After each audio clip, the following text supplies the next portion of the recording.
sebelum kita menikah, dalam Islam dianjurkan kita menikah dengan wanita yang salehah. Rasulullah Shallallahu Alaihi Wasallam mengatakan fatfar bidzati din tarabat yadak. Pilihlah ya wanita yang kuat agamanya, yang baik agamanya, dengannya engkau akan mendapatkan keuntungan yang besar. Nah, keuntungan yang besar itu tidak hanya kita dapatkan untuk diri kita punya istri yang solehah, tapi juga keuntungan itu adalah untuk anak-anak kita yang akan lahir daripada rahim istri kita yang solehah tersebut. Taib.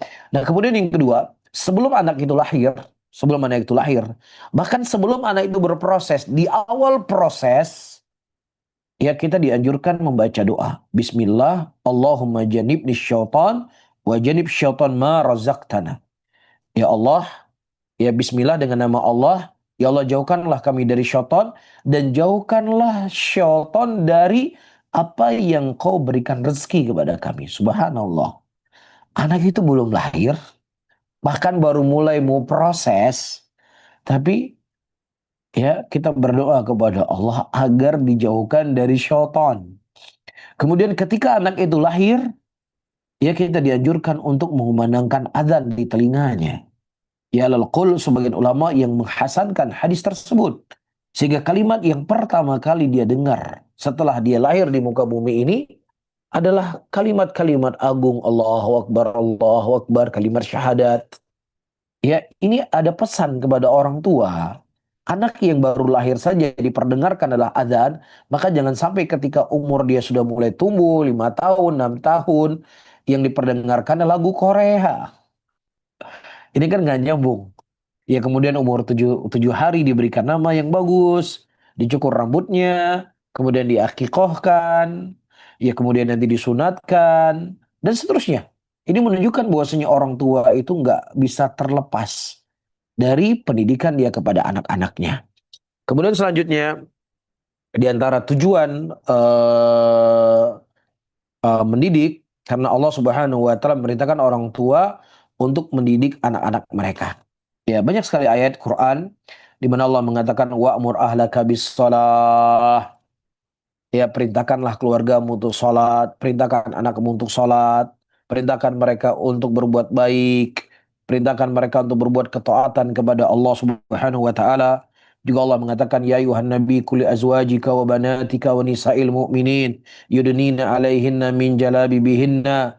Wahai para rasul, wahai rasul, perintahkanlah kepada istrimu, kepada anak perempuanmu, dan juga kepada kaum mukminat untuk mereka menjulurkan jilbab-jilbab mereka, ya. Dan ini perintah ini bukan hanya kepada Rasul, tapi juga perintah kepada kita sebagai orang tua untuk memerintahkan anak kita memakai jilbab yang menutup aurat mereka dan seterusnya. Ya. Dan selanjutnya, para hadirin dan hadirat yang dimuliakan oleh Allah, karena wasiat Allah kepada orang tua tentang anak-anak, mereka mendahului wasiat anak terhadap kedua orang tuanya. Ya. Kemudian selanjutnya, waktu kita tidak banyak, mungkin saya baca saja poin-poinnya. Karena pembahasan yang paling terpenting di antara pembahasan ini adalah kaidah dalam mendidik anak, dan pembahasannya panjang. Mungkin akan saya ringkas. Kemudian selanjutnya, ya karena mereka adalah amanah dan orang tua akan dimintai pertanggungjawaban atas amanah itu. Sebagaimana telah kita sebutkan tadi di awal.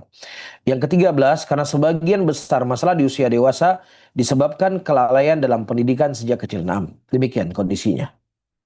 Iya, banyaknya LGBT hari ini, bapak dan ibu-ibu yang dimuliakan oleh Allah, ya penyimpangan seksual, dan kalau kita mau membuat riset kecil-kecilan, maka kita akan dapatkan anak itu punya penyimpangan seksual, ya selain lingkungannya, pertemanannya, ya, dan juga paling besar daripada itu adalah ketidakpedulian orang tua kepada anak-anaknya.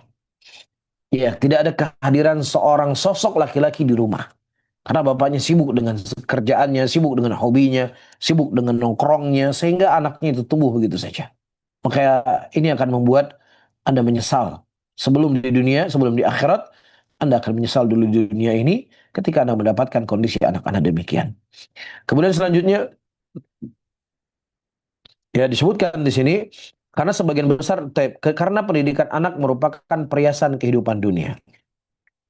Sebagaimana telah kita jelaskan tadi. Kemudian 15, karena pendidikan anaklah sumber berkah bagi kehidupan orang tua. Iya, kenapa?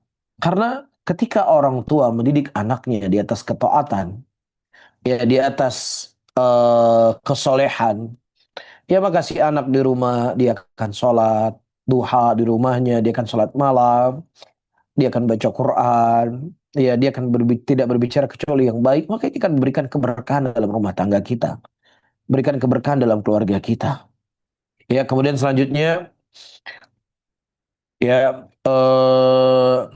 karena merupakan hak anak atas orang tua untuk hidup dengan kehidupan yang baik dan pendidikan yang sehat adalah sebab terwujudnya hal itu dengan izin Allah.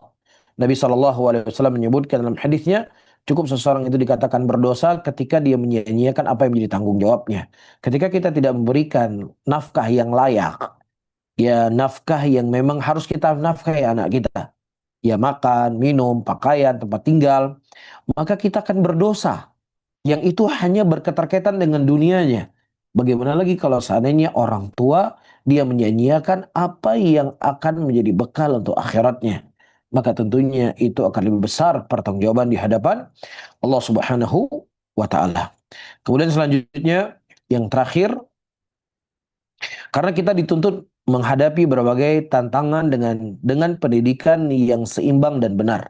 Betapa agung dan indahnya perkara-perkara besar yang kita ketahui tentang pentingnya pendidikan anak serta keutamaan mendidik mereka.